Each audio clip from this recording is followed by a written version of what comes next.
창세기 1장 27절입니다. 자, 함께 읽으시겠습니다. 하나님이 자기 형상 곧 하나님의 형상대로 사람을 창조하시되 남자와 여자를 창조하시고. 시편 139편 13절에서 14절입니다. 자, 한 목소리로 시편 139편 13절에서 14절 함께 읽겠습니다. 시작. 주께서 내 내장을 지으시며 나의 모태에서 나를 만드셨나이다. 내가 주께 감사함은 나를 지으심이 심히 기묘하심이라. 주께서 하시는 일이 기이함을 내 영혼이 잘 아나이다. 아멘. 오늘은 하나님의 형상대로라는 제목으로 성경적 성가치관 교육을 하려고 합니다. 지난 1학기 때 5월 달에도 한번 박지원 목사님께서 해주셨고, 여러분 기억 안 나시겠지만 해주셨고, 오늘은 두 번째 시간입니다. 그래서 좀 설교라기보단 오늘은 특별히 좀 특강 형식으로 진행을 하도록 하겠습니다. PPT를 잘 봐주시면 감사하겠습니다. 자, 하나님의 말씀인 성경은 우리의 신앙과 생활의 유일한 규범입니다.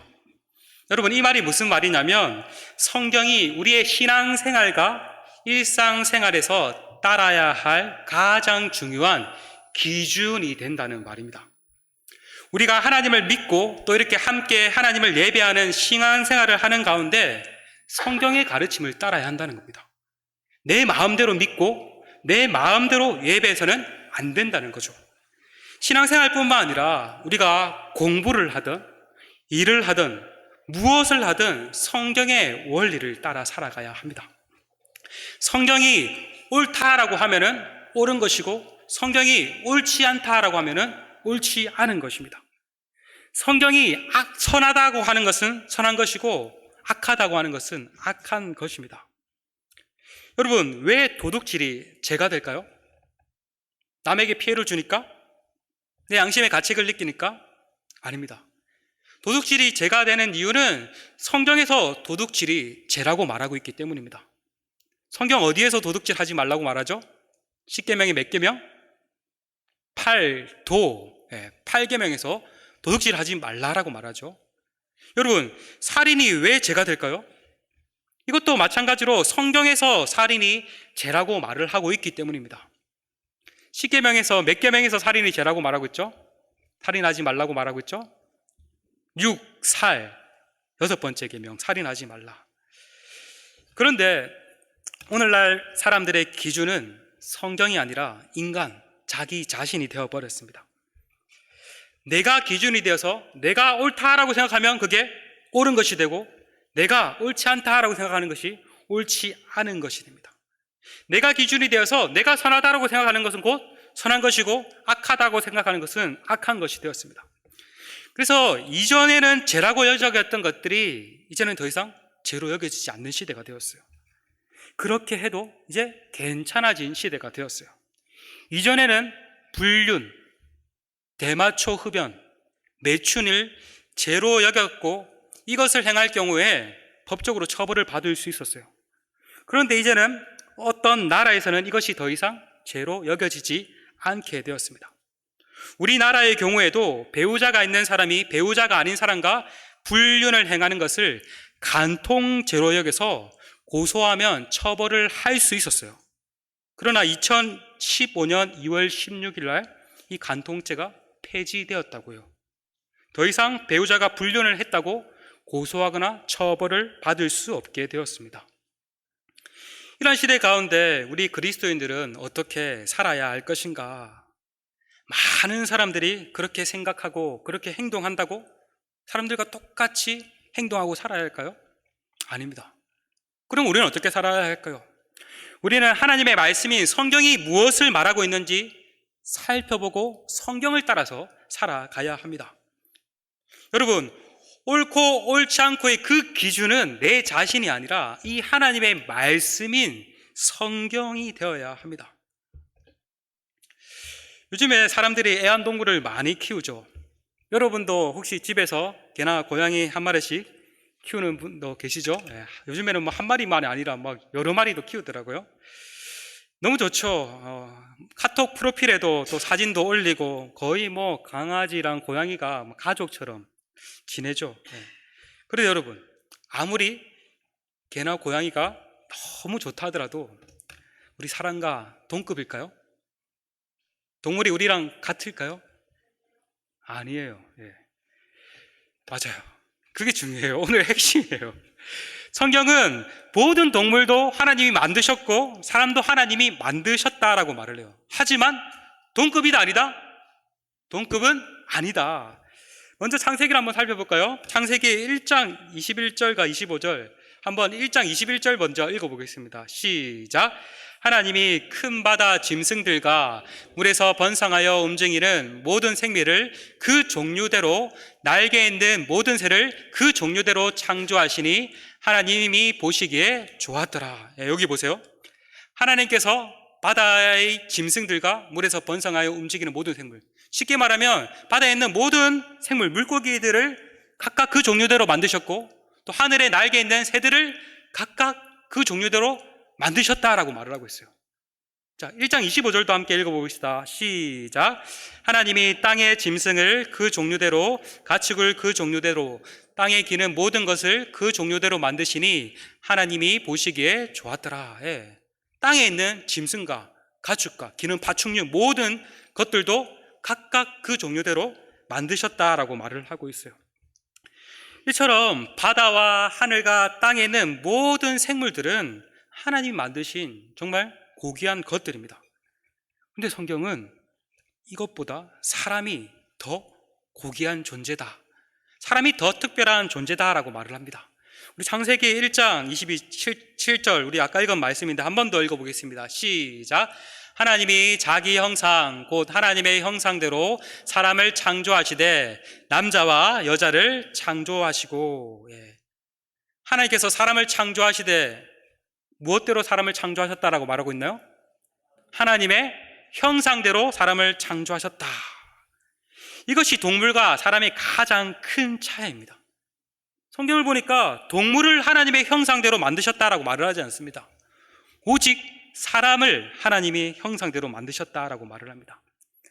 그럼 하나님의 형상이란 말이 무엇인가? 많은 뜻을 담고 있는데, 특별히 하나님의 형상이다라는 말은 하나님을 닮은 존재로 만드셨다는 말입니다. 하나님을 닮았다고 하니까 하나님이 겉보기에 외적인 모습이 우리를 닮으신가요? 그것이 아니라 어떤 의미에서 내면이 하나님을 닮은 존재로 만들었다는 겁니다. 하나님을 닮아서 지식과 의로움과 거룩한 존재로 지음받았다라는 겁니다.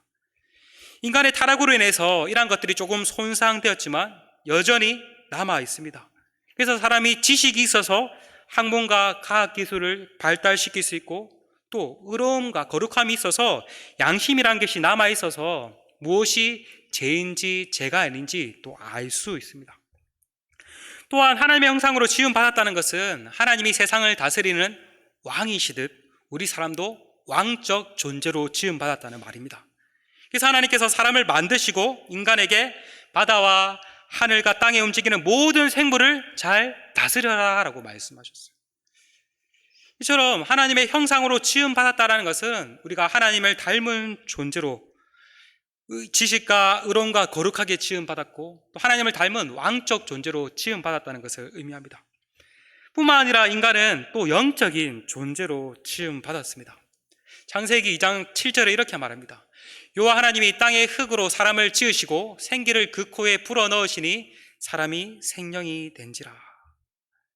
성경을 보면요, 동물이나 사람이나 다 흙으로 지음받았다라고 말을 합니다.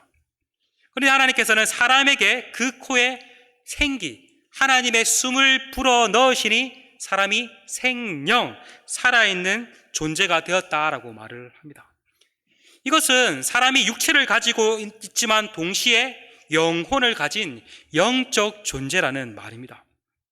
여러분, 살아있는 사람은 육체도 가지고 있고요, 육체만 있는 것이 아니라 영혼이 있습니다. 예. 죽는다는 게 뭔지 아십니까? 이 육체와 영혼이 하나가 된 것이 분리되었을 때 죽는다라고 말을 합니다. 여러분, 죽으면 우리의 영혼은 어떻게 될까요? 없어질까요? 아니죠. 소멸되는 게 아닙니다. 죽으면은 우리의 영혼은 곧바로 지옥 아니면은 천국에 가게 될 겁니다. 그러나 동물은 인간 같은 이런 영적인 영혼을 가지고 있지 않습니다. 이처럼 우리 사람과 동물은 같지 않습니다. 동급이 아닙니다. 그런데 오늘날 우리는 사람보다 동물의 권리를 더 중요시 여기는 시대를 살아갑니다. 미국은 사람보다 동물을 더 중요하게 여기는 사회가 되었다고 해요. 1973년에 만들어진 멸종위기종 보호법에 의해서 부화하지 않은 대머리 독수리 사진을 못 찾아가지고 저는 대머리 독수리가 아니에요. 대머리 독수리, 부화하지 않는 대머리 독수리를 죽이면 25만 달러, 약 우리 돈으로 3억의 벌금과 함께 2년 동안 감옥에 가게 된다고 합니다. 또 부화하지 않은 바다 거북이를 죽이면은 10만 달러, 약 1억 3천만 원의 벌금과 함께 1년 동안 감옥에 갇히게 된다고 합니다. 되게 엑스세죠. 하지만 뱃속의 태아를 죽이는 것은 벌금은커녕 아무 제재를 받지 않습니다. 2019년 뉴욕 한국판에 한 인터뷰어가 이렇게 인터뷰를 했다고 합니다. 뉴욕에서 새로운 법안이 통과되었는데 9개월 된 강아지를 죽이는 것이 합법화되었다라면서, 이건 진짜 이렇게 된 게 아니라 그냥 이렇게 인터뷰를 했대요. 9개월 된 강아지를 죽이는 것이 합법화되었다고 하면서 이렇게 시민들의 의견을 물어보았습니다. 그래서 사람들의 반응이 어땠을까요? 사람들이 분노를 하면서 이러한 나쁜 법은 막아야 한다라고 했다고 합니다. 하지만 이 질문을 바꿔서 뱃속에 있는 9개월 된 태아를 죽이는 낙태를 어떻게 생각하냐고 묻자 사람들 어떻게 반응했을까요? 분노했을까요? 아니에요. 그냥 분노하지 않았다라고 합니다. 9개월 된 강아지를 죽이는 것에는 엄청나게 분노했는데 9개월 된 뱃속에 있는 태아를 죽이는 것에 대해서는 크게 반응하지 않았다라고 합니다. 이럴 때 하는 말 있죠. 무엇이 중요한데 여러분, 그렇죠? 무엇이 중요합니까? 하나님의 말씀인 성경은 엄마 뱃속에 있는 태아도 하나님의 형상을 가진 생명이다라고 말을 합니다. 아까 우리가 읽은 시편 139편 13절에서 14절에서 이렇게 말을 합니다. 우리 한번 읽어보겠습니다. 시작. 주께서 내 내장을 지으시며 나의 모태에서 나를 만드셨나이다. 내가 주께 감사함은 나를 지으심이 심히 기묘하심이라. 주께서 하시는 일이 기이함을 내 영혼이 잘 아나이다. 이 시는 다윗의 시편인데, 다윗은 하나님께서 엄마의 뱃속에서, 모태에서 나를 만드셨다라고 이렇게 말을 합니다. 엄마의 태 안에서 자신을 만드신 하나님께 감사합니다, 하나님을 찬양합니다 라고 말을 하고 있습니다. 뿐만 아니라 또 예레미야 선지자에게 하나님께서 이렇게 말씀하셨습니다. 제가 읽겠습니다. 내가 모태에서 짓기 전에 너를 알았고 내가 배에서 나오기 전에 너를 성별하였고 너를 여러 나라의 선지자로 세우노라 하시기로. 예레미야 선지자가 엄마 뱃속에 나오기 전 태아였을 때 하나님께서 그를 선지자로 구별하셨다라고 말을 하고 있습니다. 신약성경 누가복음 1장을 보면은 또 예수님을 임신한 마리아가 세례 요한을 임신한 엘리사벳을 방문하였을 때 태 속에 있는 세례 요한이 기쁨으로 뛰어놀았다라고 말을 합니다. 그리고 엘리사벳은 예수님을 임신한 마리아에게 태중에 있는 아기가 복이 있다라고 말을 합니다. 이처럼 하나님의 말씀인 성경은 뱃속에 있는 태아도 생명, 곧 하나님의 형상으로 만들어진 사람이다라고 말을 합니다. 여러분, 생명이 언제 시작될까요? 아기가 엄마 뱃속에 응애 하고 나왔을 때 그때부터 생명이 시작될까요? 아닙니다. 정자와 난자가 만나 잉태되는 순간부터 생명이 시작됩니다. 우리 영상 한번 준비한 거 볼 때 한번 잘 보아주셨으면 좋겠습니다. 영상, 태아의 발달 과정이 담긴 영상을 한번 보겠습니다. N년 전 내 상황이었어요.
얼마나 놀랍고 신비하죠, 정말. 예, 우리가 이 가정을 가지고 태어났고 또 이렇게 자라고 있습니다. 그런데 문제는 오늘날 많은 태아들이 세상에 나오지도 못한 채 죽어가고 있습니다. 아기가 엄마 뱃속에서 자연적으로 나오기 전에 인공적으로 제거하여 죽이는 것을 낙태라고 하는데, 이 낙태의 경우 전 세계에서 낙태로 인해서 죽는 태아가 얼마나 될 것 같습니까? 전 세계에서 1년 내 얼마나 될 것 같아요? 아무나 말해주세요. 한 1000명 정도 될까요? 놀라지 마세요. 4200만 명이라고 합니다. 우리나라 인구수가 4500만 명이라는데 우리나라 인구수에 못지않는 인구가 태어나지도 못한 채 죽어가고 있다고 합니다. 그렇다면 우리나라에서는 1년에 낙태로 인해서 죽어가는 태아가 얼마나 될까요? 2017년 대한산부인과 의사의 통계에 따르면 1년에 110만 명이 죽어간답니다. 우리 김해 인구 숫자가 제가 알고 있기로는 대략 50만 정도 된다고 생각하는데, 김해 인구의 2배의 태아가 죽어가고 있어요. 한 해 태어나는 요즘의 신생아가 약 30만이라고 하는데, 낙태만 안 해도 우리나라 저출산 문제는 해결될 것 같습니다. 우리나라의 경우 2019년 4월까지는 낙태를 죄로 인정하고 처벌을 하는 낙태 처벌법이 있었어요. 적용이 되었어요. 그런데 이것이 2019년 4월 11일에 헌법재판소가 이 조항을 합헌 불인치 결정을 내렸다고 합니다. 합헌 불인치가 뭐냐면, 이제 이 법이 헌법과는 위배된다고 해서 바로 없애면은 사회적 문제가 되기 때문에 바로 없애지 않고 입법기관인 국회에 2020년 12월 31일까지 법을 개정해 줄 것을 요구했습니다. 그러나 국회는 그때까지도 법을 고치지 못했고 유예 기간이 끝난 2021년 1월 1일에 낙태죄는 효력을 상실했다고 합니다. 법으로는 아직까지 완전히 없어진 건 아닌데 사실상 그게 법적 효력을 상실해서 사실상 낙태죄가 폐지된 것과 마찬가지입니다. 그래서 이제는 낙태를 했다고 더 이상 법적으로 처벌을 할 수도 없게 되었습니다. 이전에는 그것이 죄로 여겨졌는데 이제는 죄가 아니로 여기지게 되었죠. 낙태의 쟁점은 태아의 생명권이 우선이냐, 여성의 자기 결정권이 우선이냐입니다. 여러분 한번 물어볼게요. 자, 나는 태아의 생명권이 우선이다라고 생각한다 하는 사람 한번 솔직히 한번 손 들어주시겠어요? 태아의 생명권이 우선이다. 손 내려주세요. 그렇다면 나는 아니다. 나는 임신한 여성의 자기 결정권, 자기 행복권이 우선이다. 뭐 그렇게도 생각할 수도 있겠죠. 그런데 사실 뱃속에 있는 태아의 세계는 태아에게서는 아무런 권리를 행사할 수 없어요. 맞죠? 태아가 어떻게 권리를 행사할 수 있습니까? 낙태를 지지하는 사람들은 여성의 자기 결정권을 중요하게 여깁니다. 태아의 생명보다 내 몸이 더 소중하고 내 삶과 내 행복과 내 미래가 더 중요하다고 생각합니다. 내 몸의 안에 있는 태아니까 죽이든지 살리든지 내가 결정할 수 있다라고 생각합니다. 낙태를 허용하는 사람들은 이 태아는 생명이 아니라 그냥 그저 세포 덩어리에 불과하다라고 주장합니다. 그러나 성경은 뭐라고 말하죠? 태아 또한 하나님의 형상이다, 생명이다라고 말을 합니다. 또한 성경은 태아의 생명은 하나님으로부터 부여되었으며 하나님의 것이다라고 말을 합니다. 사람을 죽이고 살리는 것은 생명의 주관자 되시는 하나님이 하실 일이지 사람이 할 일이 아니다라고 말을 합니다. 그러하기에 낙태를 하는 것은 성경의 가르침에 따르면 살인과 같으며 명백한 죄입니다. 누군가는 낙태를 찬성하는 것은 아니지만 예외도 있어야 한다라고 말을 합니다. 예를 들어서 재앙의 아이를 임신한 경우, 지금은 의학 기술이 발달해서 자궁 속 아이가 장의 아이인지 또 다운 증후군을 가졌는지 알 수 있다라고 합니다. 이럴 때는 낙태를 해야 하는가, 해야 하지 않는가, 또는 근친상간이나 성폭행 등으로 인해서 원치 않은 임신을 한 경우 이럴 때도 낙태를 해야 하지 않는가라고 또 말을 합니다. 여러분, 이럴 때는 어떻게 해야 될까요? 낙태를 해야 할까요? 물론 너무나도 안타깝고 슬픈 일이지만 그럼에도 불구하고 낙태를 해서는 안 될 것입니다. 네가 뭔데 낙태를 하지 말라라고 말하냐 하면 저도 할 말이 없겠지만 앞서 살펴봤듯이 태아도 생명이기 때문에 생명을 죽여서는 안 될 것입니다. 하지만 태아가 자궁에 잘못 착상되어서 산모가 생명의 위험에 처할 경우에는 이때는 태아의 생명권과 여성의 자기 결정권이 아니라 태아의 생명권과 여성의 생명권이 달려있는 문제이기 때문에 이때는 외해를 두고 또 낙태를 할 수 있을 것입니다. 1953년부터 우리나라는 낙태는 불법이었지만 많은 사람들이 낙태를 했다고 합니다. 지금은 애들을 안 낳아가지고 나라에서 애를 많이 낳으세요라고 이렇게 여러 가지 정책을 펼치지만 이전에는 애들을 너무나 많이 낳아서 1960년부터는 애들을 그만 낳으라고 산하 제한 정책을 펼쳤다고 합니다. 웃기죠? 1961년에 이런 표가 있었다고 해요. 덮어놓고 낳다 보면 거짓골을 못 면한다. 1973년에는 우리나라가 이제 더 발전하기 위해서는 딸아들 구분 말고 둘만 낳아 잘 기르자. 80년대에는 둘도 많다. 한 명만 낳아 잘 기르자. 이런 가정 가운데 낙태가 불법이었지만 은근히 낙태를 눈 감아주는 분위기였고 오히려 낙태를 적극 권장했다고 합니다. 오늘날은 그때보다는 낙태를 하는 숫자는 줄어들었다고 하지만 여전히 많습니다. 특별히 결혼을 하지 않는 미혼 여성의 낙태가 많다고 합니다. 특별히 여기에 있는 청소년들과 청년들과 같은 세대들이 낙태를 한다고 합니다. 대학교 때 예비 부모 교육에 관한 강의를 들은 적이 있습니다. 그 교수님께서 기독교인이셨는데 결혼하기 전까지 손도 잡지 말라라고 말씀하셨어요. 손 잡으면은 손이 허리에 가게 되고 또 허리가 가게 되면은 가슴까지 가게 된다고 하셨어요. 그래서 반드시 혼전 순결을 지켜라고 말씀하셨어요. 그래서 혼전 순결을 지키고 결혼할 때 그 기쁨이 더 클 것이라고 말씀하셨어요. 여러분, 이 말 들으면 어떻습니까? 너무 구세대적인 생각 아니야? 꼰대 같은 생각 아니야? 라고 여겨지죠. 그만큼 우리는 너무나 성적으로 개방된 시대를 살아갑니다. 요즘은 청소년들이 다 어른들을 따라 합니다. 제가 중국에 있을 때 음료를 파는 매장에서 음료를 마시고 있었어요. 그런데 중고등학생쯤 되는 중국 아이들이 우르르 오더니 어떤 커플인 것 같아요. 남자와 여자아이가 사람들이 다 있는 데서 서스름 없이 진하게 키스를 하고 있는 것이었습니다. 제가 그냥 짧게 하고 하면 그냥 넘어가려고 했는데 사람들이 많은 곳에서 계속 그 행위를 하고 있었어요. 제가 어떻게 했을까요? 넘어갔을까요? 한마디 했을까요? 중국어도 잘 안 되는데 하지 말라고 조심스럽게 말을 했어요. 그래서 어떤 반응이 일어난지 압니까? 그 남자애가 버럭 화를 내더라고요. 중국어로 엄청 막 욕을 했던 것 같아요. 그래서 아이들이 여러 명이 있으니까 저는 좀 쫄렸어요, 솔직히. 저는 혼자였고 중고등학생 우르르 있어서 쫄렸는데 그래도 쫄지 않은 척을 했습니다. 그러니까 아이들이 나가더라고요. 한국에 와서도 여기서도 좀 이런 비슷한 경험을 한 적이 있어요. 밤에 자전거 타고 이제 집에 가고 있는데 수남 초등학교 앞에 그쪽에 이제 길가였어요.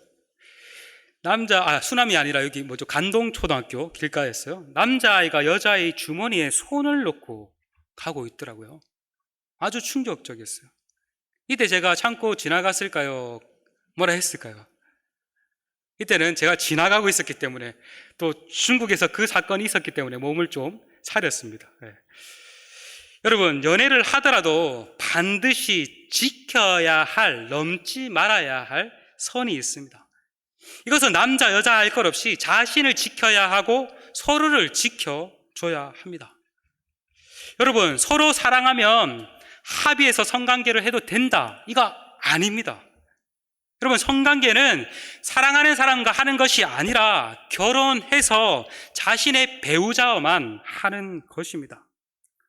여러분, 사랑한다고 성관계를 해서는 안 됩니다.